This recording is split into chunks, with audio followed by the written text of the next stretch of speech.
Hey everybody, what's going on? Hope you're having a great day. Thanks for coming and joining with me today. So we're going to talk a little bit about Pierre Poilievre. Got some about him and Justin Trudeau. They're going back and forth. Well, it's more of a Pierre Poilievre attack, really, but Justin Trudeau's too busy watching the Olympics apparently. Yeah, we'll talk about that. We'll talk a little bit about Robert Kennedy Jr. as well. Also, not sure if you guys heard, but apparently Tulsi Gabbard's been she's been put on some security watch list from the Homeland Security, where she's basically being surveillanced, and they're tapping into her phone, listening to her calls and whatnot. And they even made this public too, so it's wild what they're doing. And then of course we can also just want to share my screen here.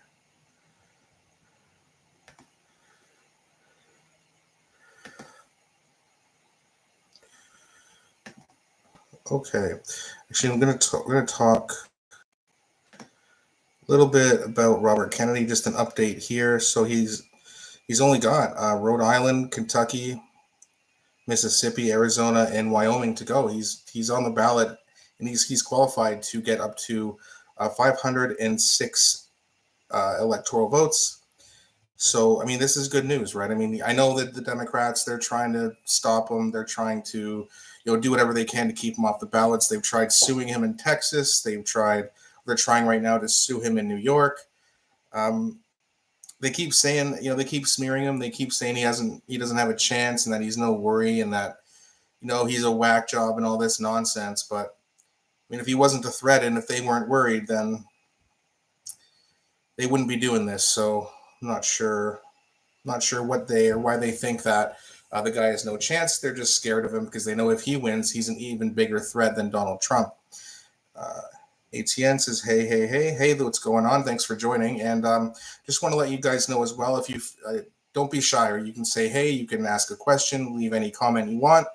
I'm not sure how long we're going to go here for. It just depends on how many people join for how long, but I'm planning to go for at least a half an hour to an hour. So again, thanks very much for joining me, guys. I really appreciate it. Again, if you're having any issues with audio, as I've had some issues with audio when I've made some videos, just let me know in the comment section and I'll try to fix it up. But should be good to go here. So let's talk a little bit now. Some other things I wanted to show you guys here. So I posted this on X the other day, where it says, this is basically a picture of if RFK Jr. could inspire traditional non-voters to come out and vote for him, this election is in the bag. I've been saying this for a while, right? Like, you have all these people here on the right, and they're saying, well, we didn't. And generally speaking, I would agree with that. When you're voting for the uniparty and that's the only real options, then yeah, you're you're not really making any difference. But with Robert Kennedy in the mix now, you absolutely are making a difference, because he is truly different. He is anti-establishment, and that's why they're smearing him so much. Um, so for all those 150 million people who did not vote in the last election, well, they might be thinking otherwise now. Audio sounds fine. Thank you very much. Appreciate the update, and I hope you're doing well. But yeah, it is become more increasingly important to vote, especially in the states, especially in this upcoming election, because there is a real option here. So I really hope that, again, as many Americans, I'm not sure if there's only 4 people here, but if any of you are American, or if any Americans join, get out there and vote for Robert Kennedy. I mean, vote for whoever you want for, obviously, but I'm trying to convince people and sway people's opinion to vote for Robert Kennedy in the next election. And if you're Canadian, this is still important to you. I'm sure you know an American or two. You have some friends or some family. You can influence them too, and spread the good word. So next here, I just want to talk about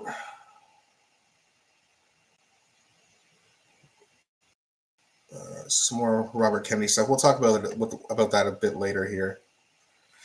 So the pleb actually posted something here, and he said that weird guy, that's what the liberals call conservatives now, is outfunding you by 3-1. The majority of Canadians consider you woke lunatics to be weird. You have become the fringe minority of this country, and you're going to pay the price for destroying Canada at the next election. It's going to be glorious to watch. I agree with that. And then look at the numbers here. And again, this isn't just good news, in my opinion.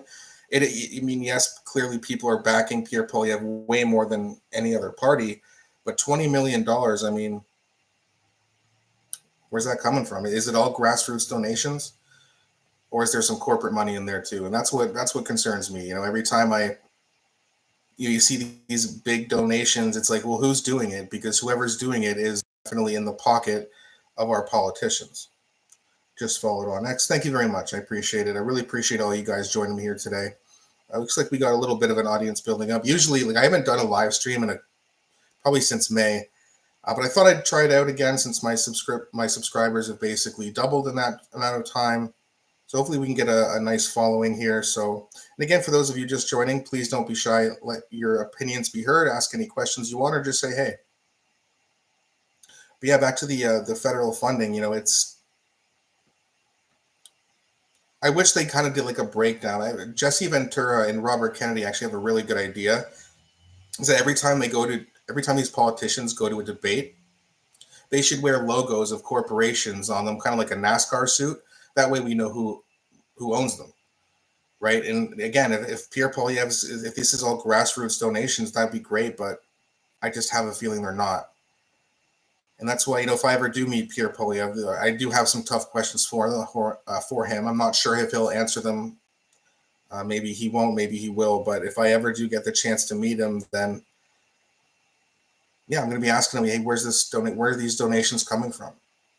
Is it the people, or are corporations owning you just like they own every other politician? And if that's the case, I mean, if he's just going to be owned like every other politician, we're going to get a lot of the same garbage.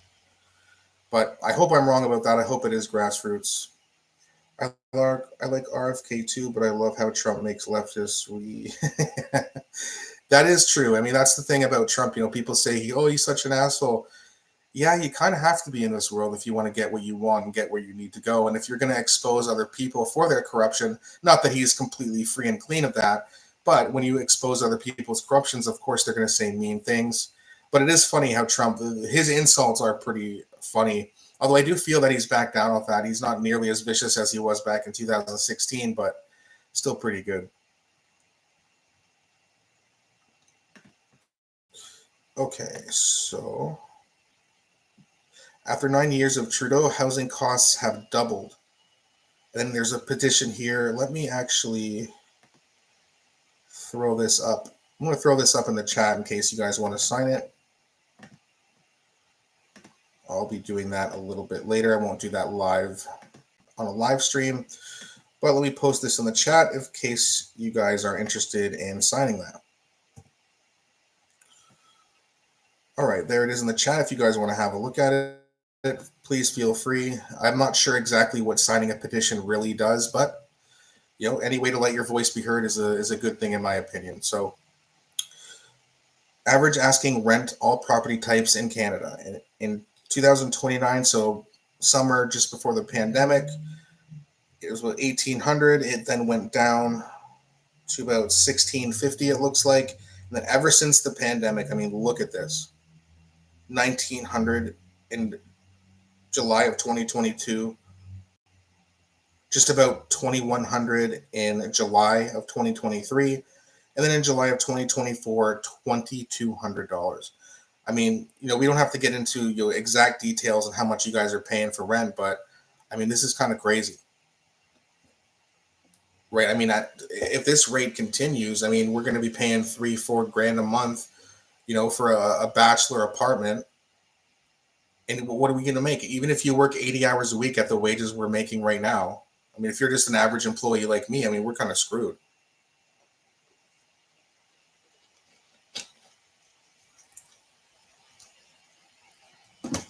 Vote for who you want, but there's only one party in Canada, the Crown. Yeah, I mean, whether I trust Pierre Poilievre or not, I mean, I'm still going to vote for him. He would have to say some really ridiculous shit to make me stop or to make me not support him anymore. That being said, if I also hear any warmongering, that's going to make it difficult. I can't vote for someone like that, although Trudeau does need to go. So I'd be very conflicted on what I would do at that point. But so far, he hasn't really said anything about that. but I am worried about him supporting the Ukraine war. Um, I'm worried about him potentially, with this whole Venezuelan election issue. I don't know if you guys have heard about that, but all of a sudden politicians over here in the West are worried about what's happening in Venezuela. Not sure if they actually mean it or if they just want to go to war and get their assets like they usually do. Right? Every time you hear this, we're going to war for democracy. Is it really for democracy? Or is it just to get other assets from other countries and steal it? That way you don't have to pay as much for it and make a lot of money. I don't know how he basically just called Kamala Harris too stupid to have a press conference. Yeah. Well, I mean, it's kind of true, right? I mean, she's insufferable, and it's just a bunch of word salad with her age. I'll be honest with you, I think she's going to be the next president, though.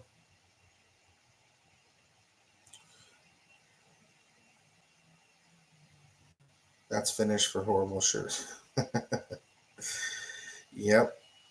But apparently, horrible shit's going to be our next, or not our next president, but America's next president, which is really disappointing. It's the Democratic Party. The Republicans have their own issues with corruption too, of course, but man, the Democrats really just take the cake on that. Especially, they had Robert Kennedy and Tulsi Gabbard. In my opinion, if they were under the Democratic banner and the media was pushing them instead of Biden or Harris, it would be an absolute landslide win for Robert Kennedy or Tulsi Gabbard. Maybe they'd be on the same ticket together. They would smash Donald Trump. But when you have good candidates, but a corrupt party, they push those good candidates out. And now you have to vote for an independent or Donald Trump, which could split the vote. I don't think it's necessarily going to, because I think Robert Kennedy will take votes from Harris, but it's hard to tell how much. I see a future of fully employed hermits living in the... Yeah. Well, that's the thing, right? I mean, you're going to need 2 full-time jobs just to pay rent in the next 10 years unless things drastically change. And that's why it's very important for Pierre Poilievre to really keep his promises. And I've said this on a lot of videos, but I mean, yeah, it's ridiculous what's happening with just not even just like the prices of things, but just look at immigration and crime, and it's insane what Canada has become, and we're seeing it just being destroyed in real time. And that's why it's up to us to kind of take our country back. And really, that's the only reason why I'm voting for Pierre Poilievre, just to give him a chance. If he doesn't keep his promises, I don't know what we're going to do, because who do we have left? The PPC?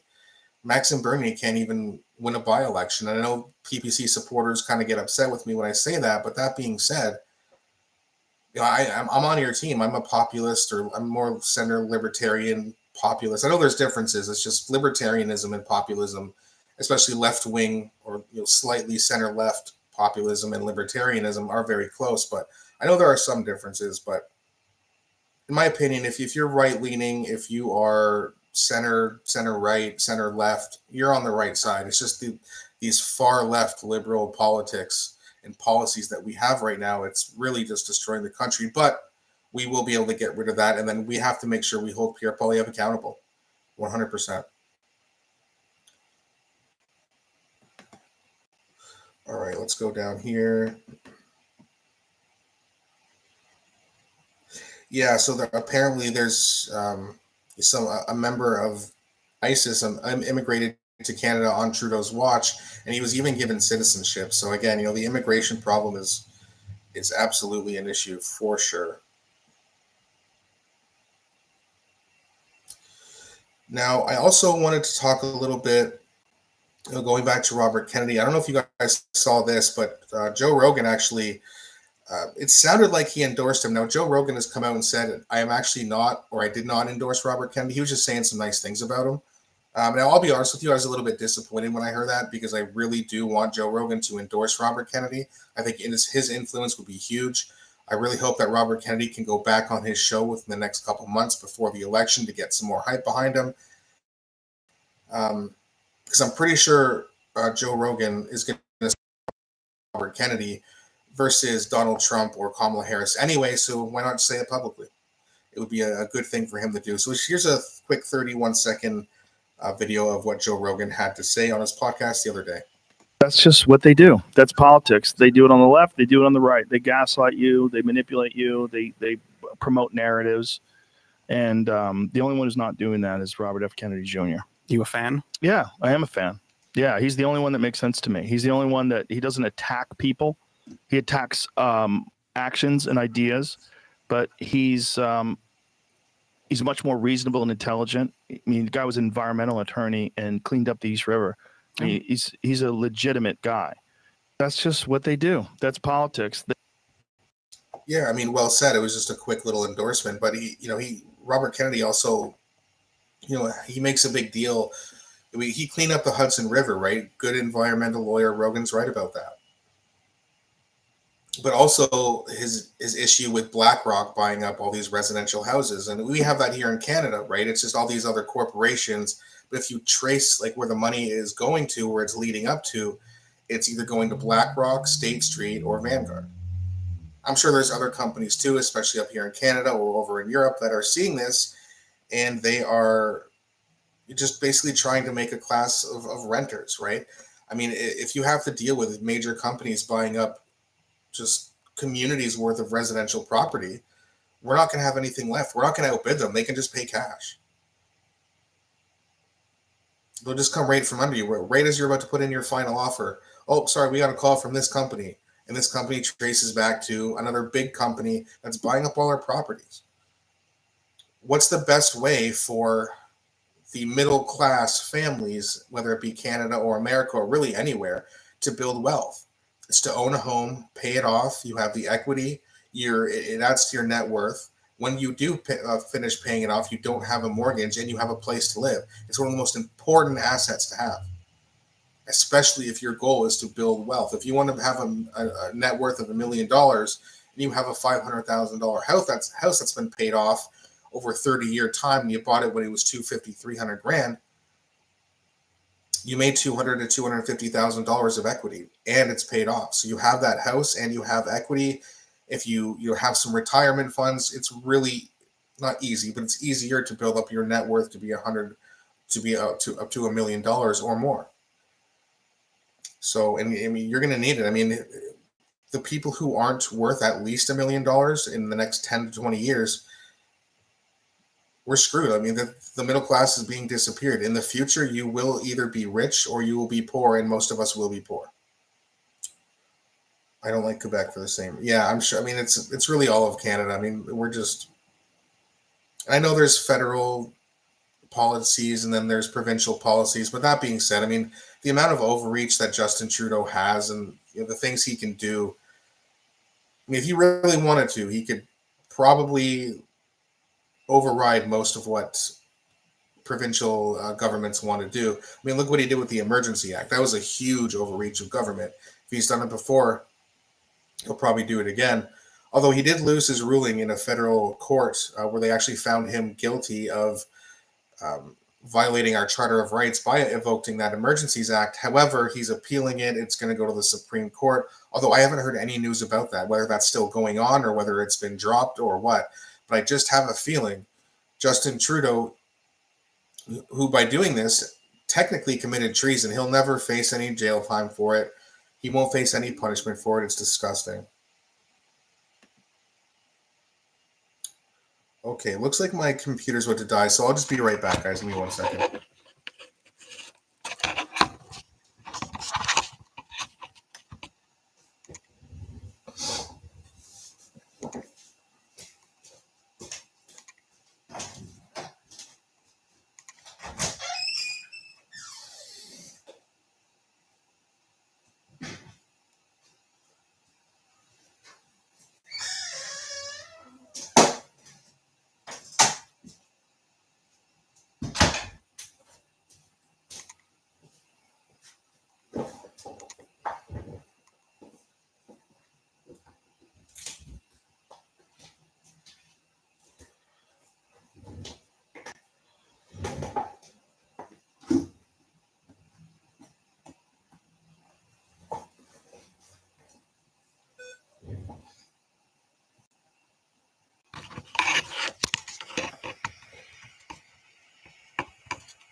Sorry about that.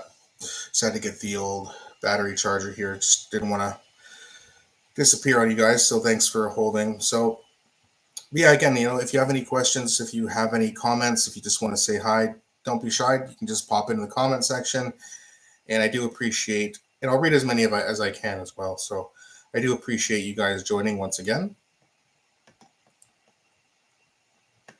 Any thoughts on the whole Tulsi Gabbard situation? I don't know if you guys heard about that, but she's basically being targeted now by Homeland Security, and she's being like surveillanced, and yeah, it's not good. I actually have a little video here I can play for you.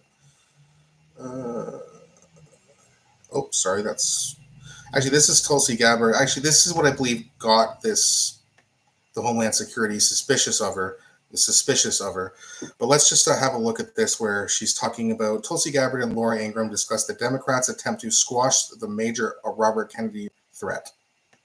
Freaking out about this. Is this a real threat to a, I guess, weak president? Well, I think they definitely do see it as a real threat, which is why you're seeing all of these headlines pop up. They're showing exactly how concerned they are. The sad part is anybody who knows Cornell or Bobby Kennedy Jr. knows they're good people. And they're doing what they're doing because they care. I don't agree with everything that they stand for, but they're motivated by a desire to serve. But you would think that they're just the worst people ever. By the way, you hear the whisper. Exactly. Forget the whisper campaigns. There, it's all just a ego exercise. Well, maybe it is a little bit for the no labels, but certainly not for RFK Jr. That man is vilified morning, noon, and night. And I don't agree with him on a lot of issues, but I do on some of his stuff, that he's worried about the medical cartels and all that, and perhaps on the war issue. Yeah. But I mean, they're vilifying him in the same way that they vilified me back in 2020 when I ran for president, in the same way that they vilify anyone that they deem a threat. I'm freaking out. I mean, very well said, right? I mean, that's exactly what they're doing. Let me see if I can find this video here. Yeah, so I'll just play this here, a little bit of this anyway. But yeah, she says, retaliation. A few weeks ago, I had the audacity to tell the truth, that Kamala Harris would essentially be a mouthpiece and puppet of the military-industrial complex and national security state. The next day, July 23rd, they retaliated. Sadly, this is what you can expect from the Harris administration. So we'll just play a little bit of this here. And I mean, I've been a big fan of Tulsi Gabbard probably since, the 2018, 2019, where she just absolutely destroyed Kamala Harris 2020 debate. If you haven't seen that, you should go check it out. I don't have it pulled up or anything, but go check it out. It was pretty funny. So what exactly did Tulsi Gabbard do to get added to the terror watch list? It came the day after she criticized the Biden administration right here on The Angle. Our foreign policy decisions are being made by unelected people in the military-industrial complex who are profiting from us being in a constant state of war, and the national security state that has more power to undermine our freedoms and liberties when we are in a state of war. Kamala Harris does not have the strength to stand up to the military-industrial complex. Okay, that's wild. Joining me now, Tulsi Gabbard, former U.S. Congresswoman, Fox News contributor. Tulsi, now, you serve this country in uniform, even getting deployed to Iraq. Thank you for going, unlike Tim Walz. And now you're being surveilled. I mean, it's a form of surveillance, hassling and intrusion upon your freedom to move by the government. What is this? I mean, I didn't believe it really when I first heard about it. I said, oh, that can't be. But how does this make you feel? Laura, this is a clear act of political retaliation. There's no other way to put it. You laid out the sequence of events the very next day after my conversation with you on the air, warning the American people about how dangerous a Kamala Harris presidency would be. I was placed on this domestic terror watch list, which is called the Quiet Skies list under the Department of Homeland Security. The clear pain and real visceral hurt that comes from this is, as you mentioned, like many Americans, I enlisted because of the terrorist attacks on 9/11, to go after the Islamist terrorists who attacked us on that day, and to now have my own government now turn around and put me on a domestic terror watch list. It hits to the core and is the ultimate sense of betrayal. But we look at why they are doing this. It has a chilling effect. It sends a warning both to me and to anyone else who even thinks about daring to criticize our own government, which is a guaranteed protected right under the First Amendment, that we will be subject to a violation of our Fourth Amendment right to privacy through this kind of surveillance. And that's the biggest stress that's been caused by this entire situation, Laura, is now forever. I will always be looking over my shoulder, wondering if and how our government in any of these different agencies is surveilling me, watching me. Are they reading my text messages? Are they listening to my phone calls? Yeah, I was going to say yes, yes, and yes. That's what I would guess, at least. Now, in a letter from whistleblower attorney Kristen Levitt, he writes that the special mission coverage in Ms. Gabbard's case reportedly involves 2 explosive detection canine teams, 1 transportation security analyst and explosives, 1 plainclothes TSA supervisor, and 3 federal air marshals on every flight Ms. Gabbard boards. I mean, I'm not laughing, Tulsi, because this is literally like the Soviet Union, China today, North Korea, any totalitarian regime. But Donald Trump's the totalitarian, right? He's the dictator in waiting. Okay. Yeah, this is just, and this is what we know about, and we know about it because of these brave whistleblowers from the Air Marshal Service who are coming forward. What I'm questioning is, what are the things that are happening in our government that I don't know about? How long have they been surveilling me? This is just a recent occurrence. I would not be surprised to know that there are other government agencies who are also being weaponized against political opponents, those who dare to challenge this regime, the Biden-Harris administration. And that's really what it comes down to, and why they have to be stopped. We are guaranteed the right to life, liberty, and the pursuit of happiness. I cannot be free. And you pointed to this. Yes, exactly. I cannot be free so long as my government is breathing down my neck and watching my every move. Well, we got to go, but we're going to be following this closely, demanding that this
still trying to shaft you with ballot access. Yeah, we finished the trial today. We had a 1-week trial in Albany.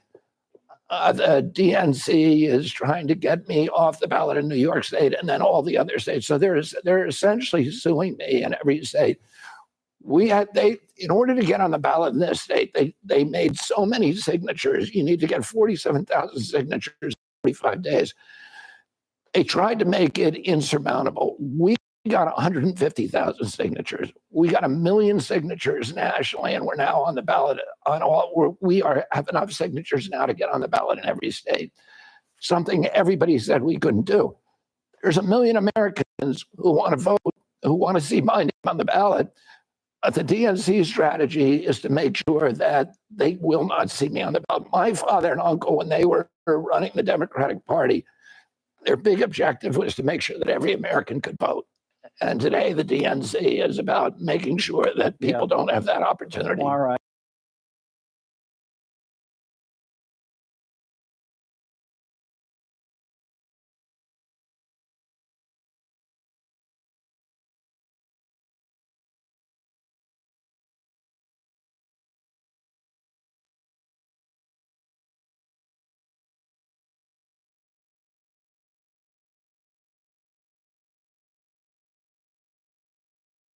How does RFK Jr. actually win? Everyone's saying he's a spoiler. There's no way that he can win with the Electoral College. And I'm going to tell you the truth. There are many, many, many paid DNC operatives on this app and many other apps. And they come out genuine and it looks like they have all the facts and they have millions of followers. So you're like, oh, they must be doing something right. Right? Wrong. So let me tell you about the Electoral College real quick. So each state has a certain amount of delegates. And honestly, just think of a delegate as a point. Bigger states have more delegates. The Electoral College is put in place so just the big states alone can't win an election every single time, or otherwise everything that Texas and California wanted to do, we would always have to just do it.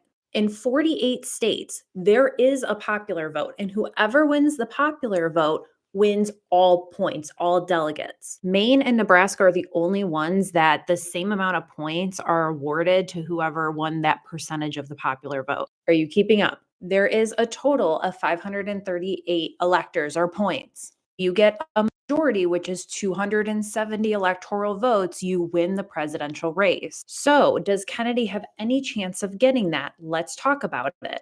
Again, in 48 out of 50 states, all Kennedy has to do is get a majority vote, and then he wins all the electoral points. And again, we pretty much have a 3-person race. So let's say Trump gets 33% in a state, Harris gets 33%, and Kennedy gets 34%.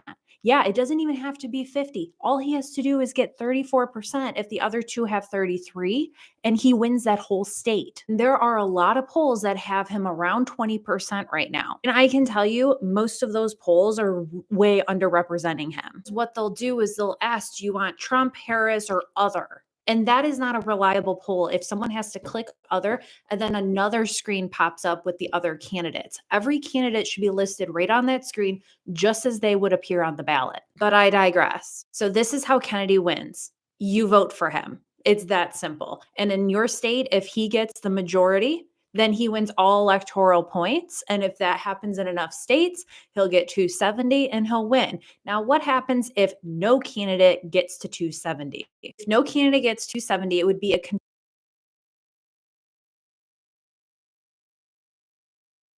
contingent election, which means it would go to the House of Representatives to vote for who would become president. Now, listen, these DNC operatives are trying to tell you that that would automatically make Trump the president because the House of Representatives is a majority Republican, and they are not telling you the truth. So yes, the House of Representatives does vote, but not the whole 435 members that there are.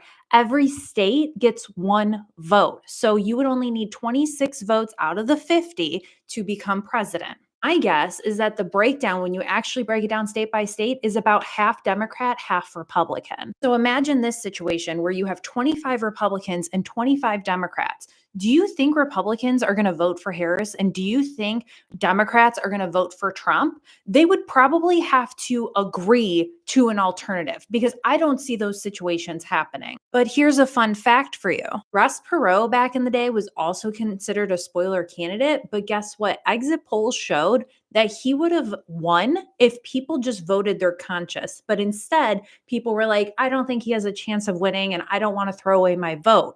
So he would have won that election. And you know what kills me about all of this? We know that the two-party system is rigged against us, everyday Americans. Yet, what are we doing about it? You know how many people died to protect our freedoms in this country? They put their life on the line and they still continue to this day. And people are too scared just to change their vote. Nothing ever changed with people just sitting around and complaining. Change happened when people got out of their houses and protested and did something about it and changed their vote. Anyone that tells you otherwise is probably profiting off the two-party system and are not for us. But as always, let me know your thoughts and make sure you're following me for more.